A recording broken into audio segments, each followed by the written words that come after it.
bertanya. Kesempatan pertama saya sampaikan kepada Bapak Hatta Rajasa untuk mengajukan pertanyaan kepada Bapak Yusuf Kala dalam waktu 1 menit. 1 menit mulai dari sekarang. Terima kasih Pak Muhammad Yusuf Kala. Saya bertanya yang ringan saja Bapak. Untuk pencerahan saya, kita banyak mengenal revolusi, dan kita tahu revolusi biasanya suatu proses yang memang terkadang sulit dikendalikan dibandingkan reformasi misalkan. Nah, kira-kira bagaimana revolusi mental itu? Apakah memang ada suatu values di tanah air kita yang memang sudah tidak sesuai lagi sehingga harus ada revolusi? Misalkan values Pancasila yang kita ketahui sebagai filosofis bangsa kita. Terima kasih Bapak. Terima kasih. Mohon Pak Yusuf Kala untuk menjawab dalam waktu 2 menit. 2 menit mulai sekarang. Ya, revolusi jangan disalahartikan seakan-akan suatu pemberontakan. Tidak. Revolusi ialah bekerja cepat, perubahan cepat. Karena kita mengetahui semua, Bapak calon capres itu tiap hari mengatakan kebocoran mental. Artinya kalau kita tidak cepat, bagaimana kita bisa atasi itu? Bagaimana masalah-masalah nasional kita yang akibatnya karena mental manusia? Bagaimana korupsi yang besar itu? Bagaimana penjajahan keras? Kalau ini kan asal usulnya daripada perilaku mental bangsa. Nah, kalau kita hanya evolusi butuh 20 tahun, sudah habis negeri ini baru selesai. Jadi kita harus bekerja keras, bekerja bersama-sama. Ini tanggung jawab semuanya, sehingga pendidikan harus cepat, merata, pendidikan bermutu, budi pekerti yang baik. Itu tujuan-tujuan berbangsa kita. Ini bukan cepat, tapi lambat, karena kita sudah 60 tahun merdeka, sistem kita masih belum sempurna untuk mencapai tujuan-tujuan itu. Jadi masalahnya ialah waktu yang mendesak, dan semua kita apabila bekerja bersama-sama, gotong royong dalam hal pendidikan, seperti saya katakan tadi, tidak semua hal dirubah, tapi memasukkannya semua. Apabila kita bicara bahasa Indonesia, ya kita berikan budi pekerti itu, semangat itu dalam heroisme. Bukan hanya cerita, tapi heroismenya kita masukkan. Apabila kita berbicara matematika, bagaimana kejujuran kita masukkan ke situ, sehingga angka-angka itu jangan dimanipulasi nanti pada waktu besar. Contohnya, itu semua akan menjadi bahagian, sehingga dalam waktu tidak terlalu lama, hal itu dapat kita jelaskan. Dan dengan biaya yang besar, pendidikan kita besar, guru harus diperbaiki dengan cepat, ketunjangannya harus diperbaiki dengan cepat. Itu semua yang kita sebut suatu proses yang cepat. Proses cepat itu kan namanya revolusi. Terima kasih. Untuk selanjutnya, saya persilakan Bapak Yusuf Kala untuk mengajukan pertanyaan kepada Bapak Hatta dalam waktu maksimum 1 menit. 1 menit mulai dari sekarang. Pak Hatta, selalu kita menyebut bonus demografi. Apalagi Bapak dan pemerintah selalu berbicara akan terjadi penumbuhan karena bonus demografi. Tapi kalau kita tidak hati-hati, bonus demografi bisa menjadi bencana demografi. Karena itu, apa langkah-langkah menurut Pak Hatta untuk melaksanakan bahwa bonus demografi itu betul-betul bonus, bukan musibah? Terima kasih. Mohon untuk dijawab dalam waktu 2 menit mulai sekarang. Terima kasih. Bonus demografi harus betul-betul kita manfaatkan, karena hanya sekali dan tidak akan terulang kembali. Usia produktif ini harus kita jadikan tidak hanya usianya saja yang produktif, tapi produktivitasnya harus kita tingkatkan. Tidak ada jalan lain, 2 saja Pak JK. Pertama, pendidikan.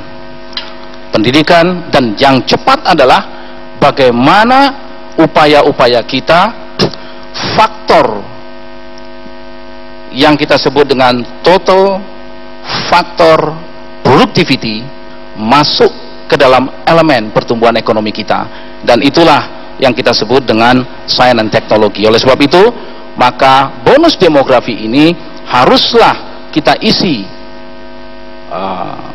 masyarakat Indonesia dengan ilmu pengetahuan dan berkemampuan teknologi, sehingga bonus demografi tersebut dapat meningkatkan pertumbuhan neto akibat dari bonus demografi tersebut. Kira-kira lebih dari 10% perkiraan saya apabila betul kita serius menangani dengan baik.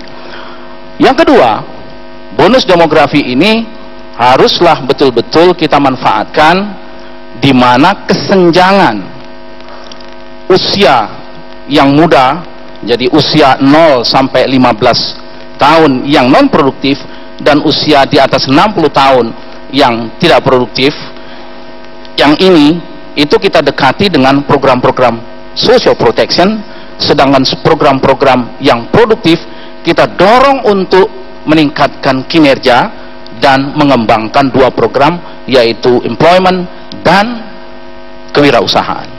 Dengan demikian maka usia produktif bisa kita tingkatkan produktivitinya. Terima kasih Pak JK. Terima kasih.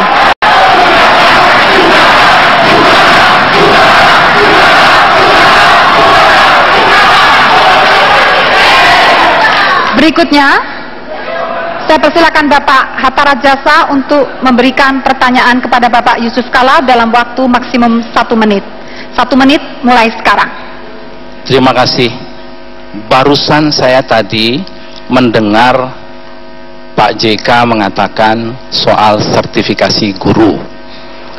Tapi seingat saya, justru itu yang tidak disetujui atau ditolak sistem sertifikasi guru tersebut. Apa betul begitu Pak JK? Terima kasih. Mohon untuk dijawab dalam waktu 2 menit mulai sekarang. Karena kita bicara visi misi, Pak Hatta boleh baca semua visi misi kita. Apakah ada itu? Jelas tidak ada. Yang ada ialah peningkatan seluruh kesejahteraan guru. Tentu kesejahteraan guru itu termasuk sertifikasi. Karena sertifikasi sendiri adalah undang-undang. Tidak mungkin seorang presiden bisa dengan seenaknya membatalkan undang-undang. Karena itu adalah tidak mungkin Jokowi JK ingin mengatakan sertifikasi ditadakan. Pertama tadi, tujuan kita adalah meningkatkan guru, tunjangan guru, kesejahteraan guru. Kedua, ini undang-undang. Tidak mungkin tanpa persetujuan semua partai. Jadi ini adalah tidak mungkin. Dan justru Jokowi JK tetap ingin ada sertifikasi dan segera dilaksanakan sebaik-baiknya. Waktu masih tersedia Pak. Waktu masih tersedia. Akan ditambahkan waktu masih ada. Waktu masih ada 1 menit lebih. 1 menit tepat masih ada. 1 menit. Kita masih mengirim, kan ini masalah sumber daya manusia. Kita masih mengirim tenaga kerja Indonesia ke luar negeri dalam jumlah yang banyak. Banyak yang mengalami masalah-masalah di negara-negara Timur Tengah juga di tetangga kita. Pertanyaannya, apakah kebijakan mengirim tenaga TKI itu masih dipertimbangkan atau dilanjutkan atau dihentikan? Bagaimana menurut pendapat Pak Hatta? Mohon maaf, langsung saja dijawab dalam waktu. Waktunya pendek sekali. 2 menit Pak. Saya Baik. berikan waktu 2 menit mulai sekarang. Mohon Baik, maaf. terima kasih. Terima kasih. Yang pertama, kita harus mendorong pertumbuhan ekonomi kita, mengembangkan program-program kewirausahaan, mengembangkan usaha-usaha kecil menengah koperasi, agar kita dapat meningkatkan employment tenaga kerja di tanah air kita. Itu yang pertama. Sehingga bangsa kita akan menjadi bangsa yang bermartabat, bangsa yang terhormat, tidak sekedar mengirim tenaga rumah tangga misalkan dan sebagainya. Oleh sebab itu kami berpendapat yang pertama itu harus kita lakukan Pak JK.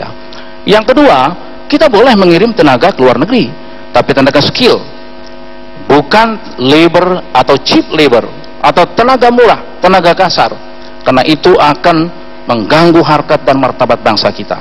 Oleh sebab itu, yang ke luar negeri harus memiliki skill tertentu, harus memiliki kemampuan untuk meningkatkan pendapatannya dan mampu bersaing dengan negara-negara lain. Sedangkan untuk tenaga kerja wanita, saya berpendapat sebaiknya kita moratorium karena terlalu banyak persoalan-persoalan yang menyangkut case, legal case yang mengganggu harkat dan martabat bangsa kita. Terima kasih. Terima kasih.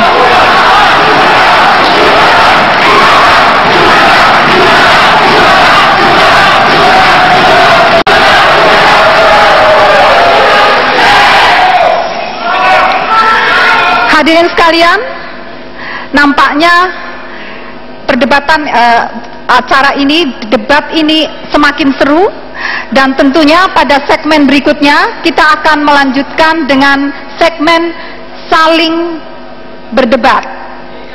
Namun sebelumnya kita ikuti lebih dahulu jeda berikut.